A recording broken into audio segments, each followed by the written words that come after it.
നമ്മളുടെ നാട്ടിൽ പ്രകൃതി ദുരന്തങ്ങൾ സംഭവിച്ചു കഴിഞ്ഞാൽ ഒഫീഷ്യൽ ഫോഴ്സിന്റെ കൂടെ യാതൊരുവിധ ഇൻവിറ്റേഷനും ഇല്ലാതെ സ്വയം ഇറങ്ങി പോകുന്ന ആൾക്കാരാണ് ഈ ഓഫ് റോഡ് ക്ലബിലത്തെ മെമ്പേഴ്സും അവരുടെ വണ്ടികളും.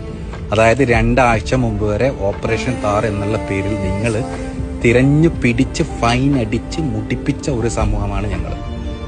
ഇതുവരെയുള്ള എല്ലാവിധ ഗവൺമെന്റും ഇതിന്റെ പേരിൽ എത്ര പൈസ വസൂലാക്കാം എന്നല്ലാതെ ഇതിനെ എങ്ങനെ ലീഗലൈസ് ചെയ്യാമെന്നുള്ള ഒരു നിയമനിർമ്മാണം നടത്തിയിട്ടില്ല.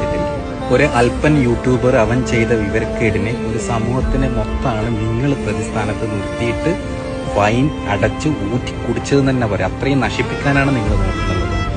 ഞങ്ങളൊക്കെ പോലെയുള്ള ആൾക്കാർ യാതൊരു പ്രതിഫലവും പ്രതീക്ഷിക്കാതെയാണ് ഇങ്ങനെയുള്ള കാര്യങ്ങൾക്ക് മുമ്പിട്ട് ഇറങ്ങുന്നത്.